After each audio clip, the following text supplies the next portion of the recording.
As always, a audio disclaimer for this podcast for Upgrade the Review. Probably going to be cussing a little bit, so yeah, probably some swearing involved. But mainly, this audio disclaimer is here because we just want to apologize for the sound settings for TKreaper.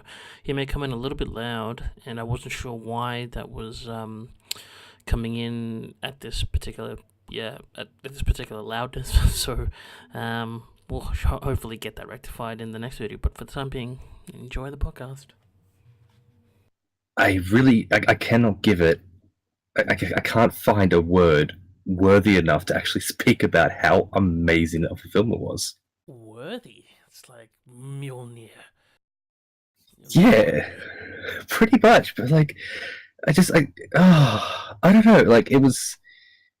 It's like I finished the movie and my first thoughts were, where the fuck has this movie been for the last 10 years?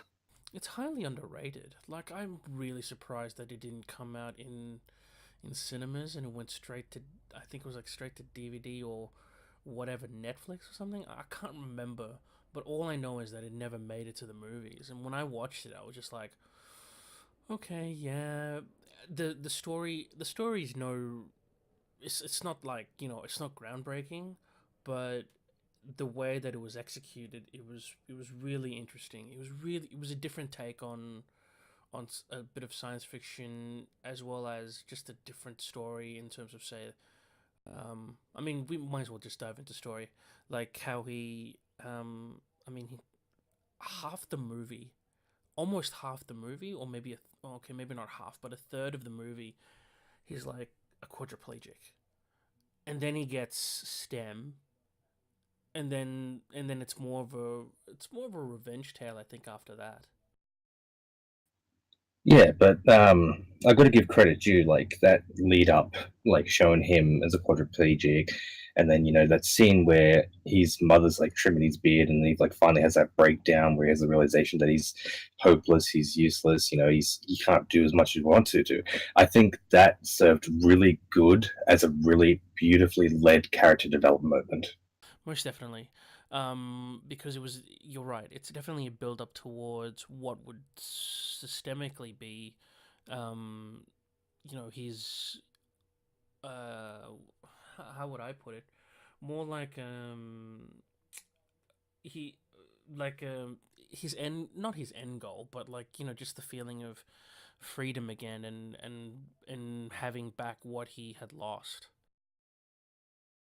Yeah, exactly. And like, I think the way it led that like didn't make it too rushed. Like, you see a lot of other revenge based films where, someone loses someone, they want revenge.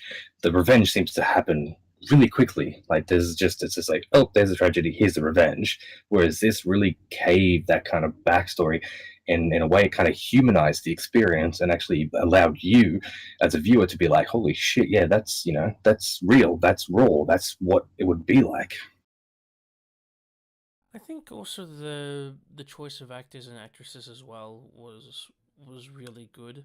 Um, they it's not even just, I don't think they portrayed it as convincing. It's just more like, it, it was kind of the acting kind of skills where you would have thought that you were a fly on the wall, that you were going, or you were seeing his journey, his pain, his suffering, and then his sort of redemptive, um, sort of moments where he begins to get his freedom again with walking and STEM, and then dealing with the AI that's inside of him, and then just going through that sort of, the revenge process for his girlfriend, and then, I don't know. For me, I felt, the running time was short. I think it's what, 190. I think it's like 90 something minutes. Yeah, just scrape past the hour 30 mark in the end. Yeah, because for some reason, for me, I felt as if like more should have. I reckon they could have possibly fit in more, or I don't know. I just felt that it was one of those movies where, it just felt too short, and I really do feel like it was a great story, but um, just the time was, I don't know, maybe they could have done more, or maybe a possible sequel.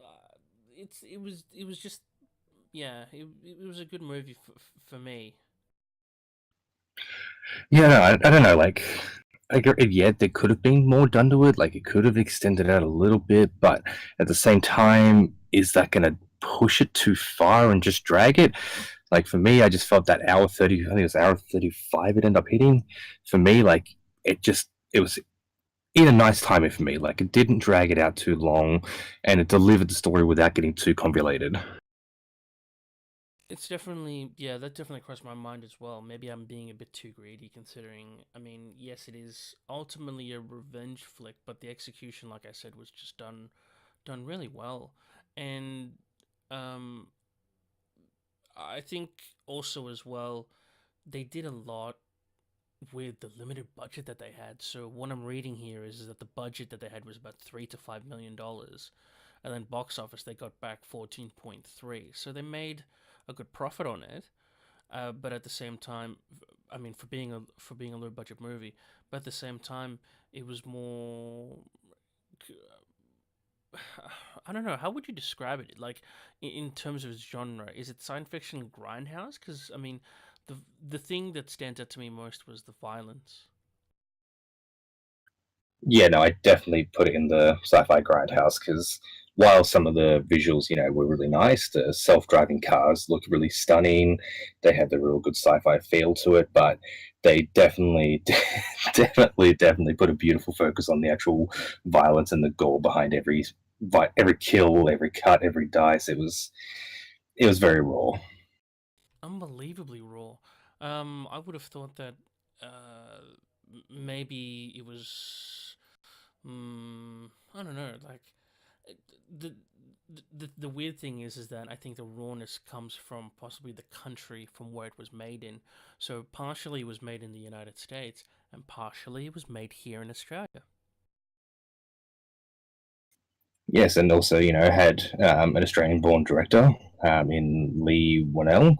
So good to see, an up-and-coming local getting up there and putting themselves, really attaching themselves to a film that's really, I don't know, really kind of pushed the Aussie brand of filmmaking into the spotlight for me. The thing is though, yeah, when you say the Aussie brand sort of like directing and whatnot, just then, can you describe to me how you would sort of elaborate on that? Like, because I'm actually I'm not entirely sure what you mean by that. Yeah, no. So, like, you think about all the Australian films that have ever hit the cinema in the last, 20, 30, even 40 years. You look back to, the original Mad Max series, the follow-up Mad Max from the re-releases, your Before the War Began. Every Australian film, it has a very, again to say the word, a very raw feel to it. It's straight to the point. It doesn't pull punches. It just gives you the storytelling as it should be and doesn't soften it, doesn't bubble wrap it. It just says, yep, this is how it is. Deal with it. Actually, yeah, I think I would have to agree with that as well. Yeah, because I think that was probably back to my comment where I said that the level of violence and was shared between which country that it was recorded in, because I for some strange reason I don't think this movie would have passed. Well, it did, but I don't know if we would have passed, like, say, an R rating or something if it was back in the United States, if you know what I mean. Like the gore is unbelievably visceral, and movies usually that tend to have that were those kind of like Aussie films like Mad Max and Beyond the Thunderdome and what else? But I do know what you mean. I kind of related to that though. I could be wrong. And I think that's probably really, like, I'm sure if we looked into it, we could see that that may have been what kind of held it from cinemas.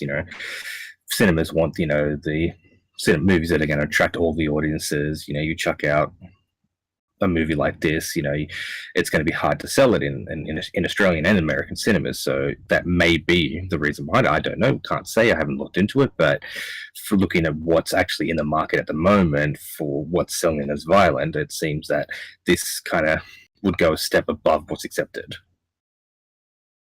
Yeah. Yeah, I think so. I think uh, it's hard to say because for me, with most movies that I watch, um, the kind of the kind of violence that I usually watch is not as extensive as I feel as extensive as this movie, or movies that like to portray that because for some reason I like some of the kills in this movie or some of the deaths in this movie, like the noises, the sound effects. Like I literally like sank into my chair and I'd be like, ooh, that's like, oh. And the fact that like most of them kind of come out of left field, you don't really expect it. Like especially the first kill in the movie, it has a whole comedic lead up, and then the death, and you go from laughing your tits off to just being like stunned and like, wait, what the fuck? Did that just happen? Did I see that? And I guess I was a little bit spoiled by that first kill because I watched the trailer and the red band trailer that came out. But for the others that happened, especially the interrogation scene, I think in the bathroom, that was a lot of great use of the camera where you're with the character and he's afraid of what Gray has done. Gray the AI of what he's done because he didn't want to see it, and Gray was just like, let me handle it. You don't have to look at him. And then all of a sudden you hear the slash slash slash slash slash, and then the guy's voice is gurgling with blood in his throat, and then he looks, and then it just takes like those extra painful, I would say painful long seconds because you don't want to see what's being shown because you see the protagonist's face. I think is Cortez. I think. Sorry. Yeah, Cortez was his name, right? The bathroom scene. Oh, I mean Uh, like the main character. But yeah, the bathroom scene where he drags that black guy and is asking him, were you there? You remember? Were you there when? yes, it's just basically just wanted the answer of "Were you there?" and he just wanted to hear the yes. Yeah, that's the one. So I think that scene where you remember he's sitting on top of him and he lets Gray cut up the guy's face and he doesn't want to see it and it takes those like painful long seconds to to eventually look at Gray's handiwork and it's just bloody pulp of a mess on the guy's face and then Gray just calmly says he can answer any question that you ask him now and I'm just like that's just brutal. Brutal, raw, but honestly, incredibly well done. Exactly. Really, really, really effective. Um, I think also as well, other than the death scenes, um, which which I mentioned, I think there was a lot of great use of cinematography, a lot of really great camera use as well. Like it wasn't like with the action scenes, they weren't too blurred because it was so visceral and very gory. I think the director used a lot of patience in getting those particular scenes, if you know what I mean. Like sometimes, like with movies, like say in the past, like the Bourne franchise, like the I don't know if you've seen the Bourne Identity. And I haven't touched the Bourne series just yet, but I'm familiar with the angles you're talking about. Yeah, so with some of the fight scenes that happen, like with the Bourne Identity, the Bourne franchise, it's just a lot of cutting and editing and really quick, whatever. It's just a blur. And then by the time like you finally process what's happened, the Jason Bourne or Matt Damon is just standing there and he's just like, okay, I just took out this guy with a pen. But in this one, I felt as if like the camera usage and who died and whatnot was always it was always clear to see. I don't know how you felt about that.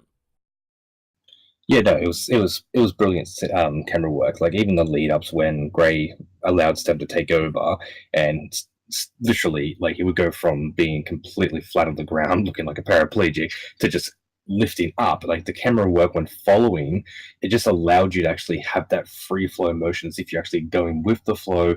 You're involved in the action. You can see every blow. You can see every hit, and really that's what really I enjoyed as well, was just being able to actually be in the action and not kind of be bystander, like it feel like I'm filming on my mobile and then showing my friends later on and them saying, well, what the hell happened?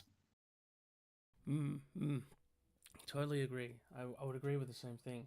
Um, Curiously, was there any sort of scenes that sort of stood out to you? Ooh, big standouts. Do, do, do, do, do. Ooh, if I'm gonna give props, I'd have to give it to the massive plot twist at the end. That scene lead up was probably the standout. I don't know whether we're gonna touch base just yet, but that scene where the whole big picture got revealed, I thought was just incredibly well done. Actually, I'll have to say yes. I'll have to agree on that. That was possibly the one part that just took me for a massive ride. I was just like, whoa, whoa, whoa, whoa, whoa. Like at the end of the movie, I'm just like, all right, I'm going on the computer, I'm going to Wiki and IMDb to see what was going on because I didn't think what I saw was what should have been the ending. And then I confirmed it was the ending, and I'm like, well, I think it was a good choice for them to make him do that, to be honest. But it just felt a bit Matrixy. I didn't actually go down Matrixes when I actually after that scene. My actual first thoughts actually went to Hal 3000 in the original Space Odyssey. Oh, okay. Oh man, that's a long time that I've remember that film. Oh Jesus, because I think I saw that film when I was really young. It's like that other Steven Spielberg film where they communicate with the aliens and it's like boom boom boom boom, like they communicate with the keyboard. I saw that when I was young, so I can't remember. But can you explain to me again how that went? Yeah, just got to give a rough synopsis. I'm in the same boat. It's been many years since I've seen it, but the whole storyline was that Hal wasn't allowing the main protagonist to live, and just doing everything in his power to stop him because in his mind humanity was bad and deserved to be punished. And for me, this kind of had that same feel, but the whole plot twist where he ends up revealing that he sent him after everyone else because he believed them still to be too human was just like, damn, like what is your end goal then?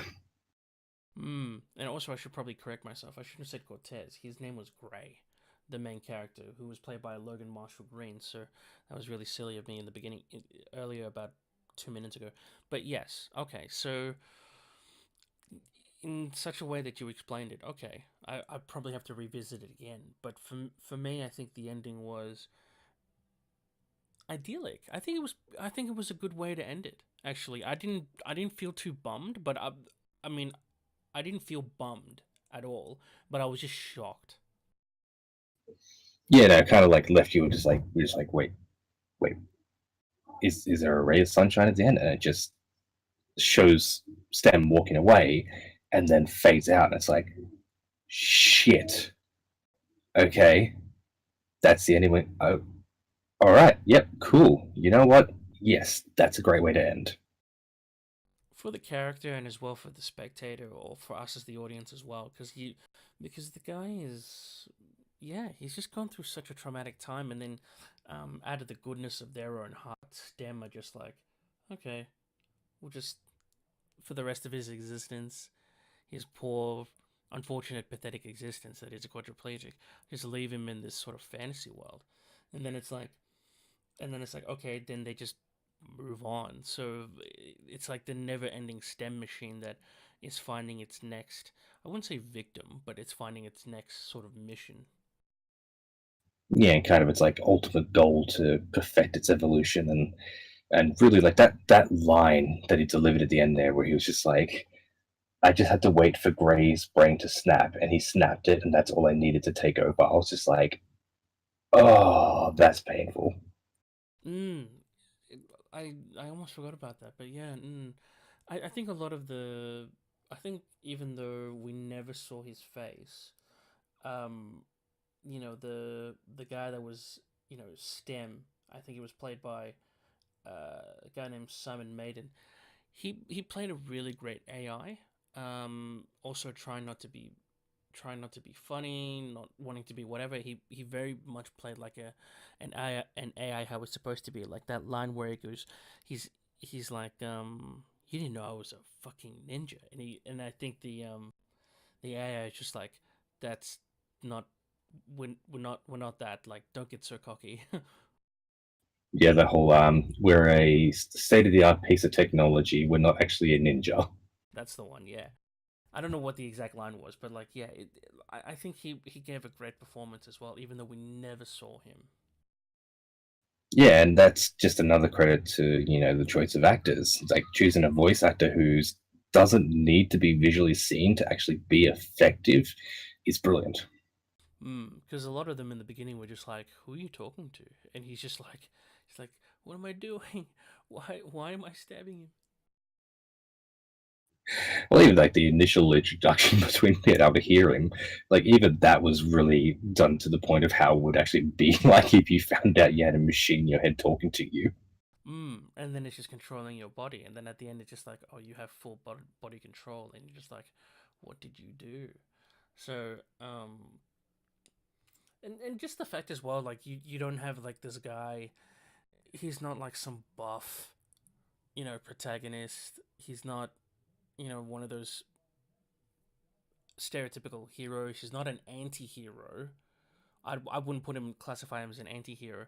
He's just literally a normal guy, a Joe Blow, and then all of a sudden he's confronted like with this machine that does all this kind of stuff for him, kills with him just saying a few words, and he's like squeamish. Like I think that's the word that I would describe most of the stuff that happened in the beginning up until the end, where any stuff that Stem had to do, he was just really squeamish.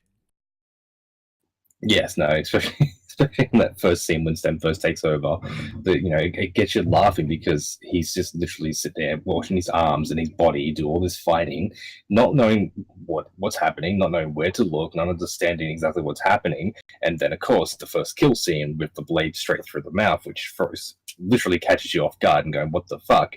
It showed his reaction to a T. Like he's like, "You now have control of your body again," and his first reaction is to throw up, and it's just like that is exactly perfect to his character development. Squeamish guy literally watches himself kill someone, throws up. Hmm. I would have thought if he didn't throw up, then it just wouldn't have been sort of as real, or as you just wouldn't connect to the main character at all if he didn't throw up. It's just those little details again that I think would have made like this movie, more compelling than it should have been. Like, I feel really weird that it was such a low budget film, but it should have deserved more, possibly more funding. Yeah, and like who knows, down the line as word gets around, this may become another cult classic that, everyone's gonna talk about and everyone's gonna be aware about. And who knows, down the line someone may actually pick it up and say, "Hey, this movie done pretty good. It's got a pretty good following. Let's chuck it on the big screen for a weekend and see what happens." Because I can't. Well, interesting that you say that, because I mean, somebody was saying that I can't believe it was somebody, or maybe it was IGN, was saying that Upgrade should have been Venom. Yeah, how weird is that? How weird does that sound? Yeah, mm, yeah. Obviously, I can't make that comparison because I haven't seen the movie as of yet at this time. But I, I don't know. I find that really weird because at the same time as well with Venom, that movie is PG-13. It's not R-rated. Which kind of makes you wonder what you're going to be going to see in the end. Like, it's on my list to see. I haven't got there yet, but if it's at PG-13 and it's a Venom film, I don't know. I'm going to go in with no expectation and see what happens. I'm trying to go in there with no expectations as well. Like I think I've only seen one review, and then just sort of keeping that away, and then I'll watch it, and then maybe do a comparison and see. But I would think that, yeah, some things, and I think Deadpool started it, but some things must have an R rating to have a a real impact or a lasting impact on you. So I think Upgrade is one of those movies where um, you don't necessarily put it on repeat, but it's one of those movies that leaves a lasting sort of effect on you. Not like not as like ones where they mentally make you start thinking. You know, there's one like movies from like the Cannes Film Festival or like those mystery films that you come out of the cinema and it just sort of lingers with you for like I don't know weeks on end. I think Upgrade is one of those ones where it just sort of meets you in the middle of that extreme, where it's one that you'd want to run maybe once every I don't know once every couple of weeks or something just to sort of recap or re-listen to it, I guess. Yeah, it's. I agree with that one. Like, it's a film that you wouldn't watch on a regular basis to be like, oh, I'm bored, I'm gonna watch Upgrade. But it's something where it's just like, if you want something that's just gonna deliver on what it should deliver on, and you want to watch something that's genuine from start to finish and gets everything a movie should get right, down to the little details, it's one of those movies. Yeah, actually, yeah. I think that's the one word that was a really great summary of it. It did feel genuine. It really did feel genuine. Yeah, exactly. From literally from the get go, the relationship between technologically savvy wife to living in the past husband who loves working on these firebirds, getting his hands dirty, and then character development of this guy who does everything for himself to losing everything, regaining it, but losing something more important than anything, and then showing his development to being able to realize he has the ability to get rid of it, to the ultimate portrayal at the end. It just, from start to finish, it's genuine, it's to the point, it doesn't gloss over anything, and it just gets the job done. Yeah, that's a nice point as well. It doesn't gloss over anything. It's not um I think that's where the rawness of the violence as well. Not as often in the movie as probably some directors may want it, or some spectators or audiences may want it. But the violence is there to make a point, to make a statement. It's not always happening where it desensitizes you, like you say with some of the kills and stuff. They just come out of left field, and you're just like, like you just get taken aback, and you sort of like choke on your drink, or you even choke on your own tongue, and you're just like, oh. You just get genuinely surprised. Yeah, exactly. And there was what, total five deaths in the entire film? Oh no, seven. Seven. I forgot the two workers in the elevator, which nope, nine. Yeah, there we go. I literally disregarded the back characters of the actual employees that got killed in the movie. I didn't count, but like the fact that you counted that's really interesting actually. Well, it's just literally like it's what the four main people he's after, the wife, and then of course a couple of back characters here and there. Mm.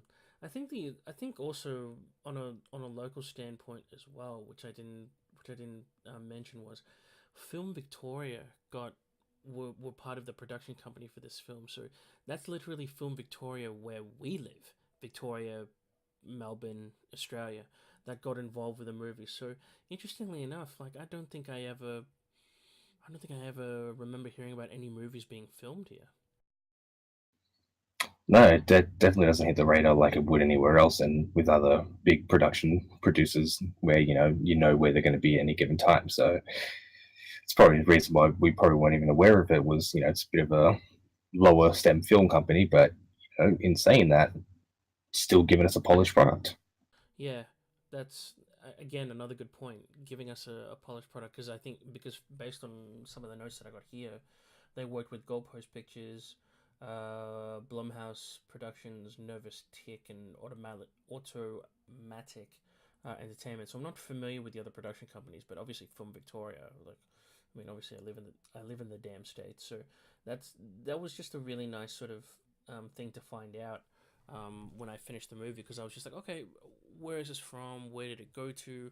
Why is it so low budget?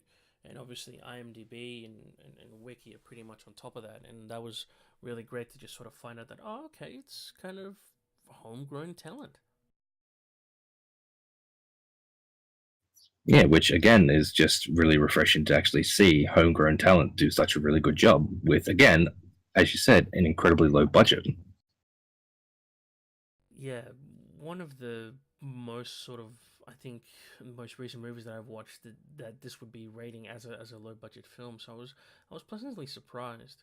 Um, but the the thing is, I think as well, it's like you say, it'll probably be like a cult sort of classic in terms of age and whatnot. It's definitely not a movie you want to send your kids to watch. I mean, depending on what kind of parent you are. Like really bad parents. Or, even just innocent minor parents who just see the word upgrade. So, okay, cool, that seems okay. Yeah, you can buy that without actually flipping it over and reading the synopsis.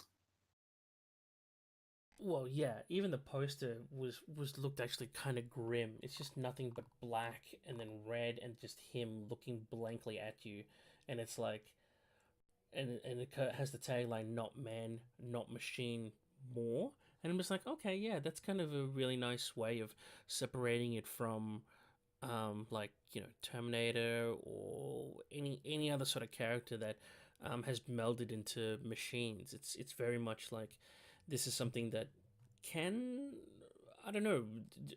Do you think there could be like real life applications to something like this?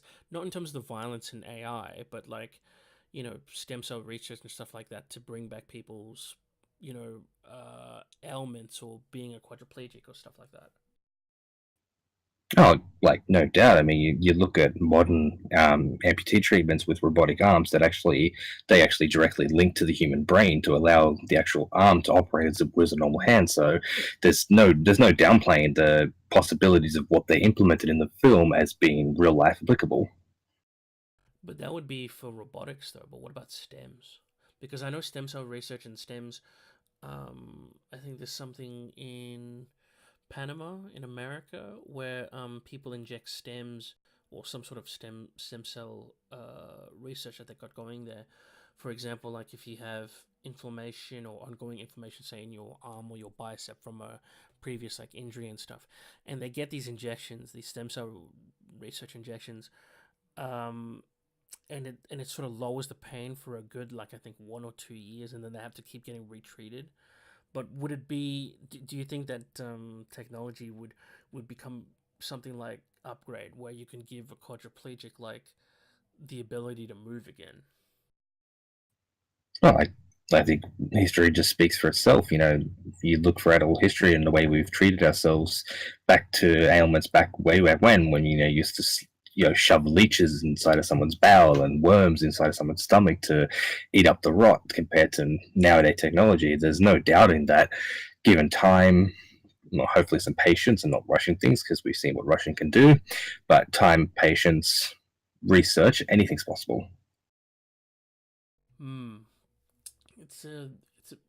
Yeah. It'd be interesting. I know it'd be a fine line again with stuff that's happening, but I, yeah, I'd like to think that it could be used for good in terms of like quadriplegics or even those who've lost movement in their bodies. But at the same time, if it becomes into like some sort of like scientific weapon or some shit, then you'd be like, come on now. Let's not be surprised if the military touches something like that first. Yeah, that's the thing. So I probably would want to ask you then as a final question, but I think I already know the answer. Buy it, rent it, or chuck it. Well, considering you were the damn good bloke that provided the copy, it's definitely No, going to be something that's going to live on the shelf. why would you? Why would you reveal that? Well, look. This is an honest show. We're to the point. But yes, like it's gonna stay on the shelf, and honestly, it would be something that I would actually gift someone as well. Who, if someone said to me, is like, "Oh, I'm a really good movie fan," and I had a birthday coming up, it'd be something I'd definitely put inside of a wrapper for him. Hmm. Agreed. I think it's definitely definitely a buy it for me.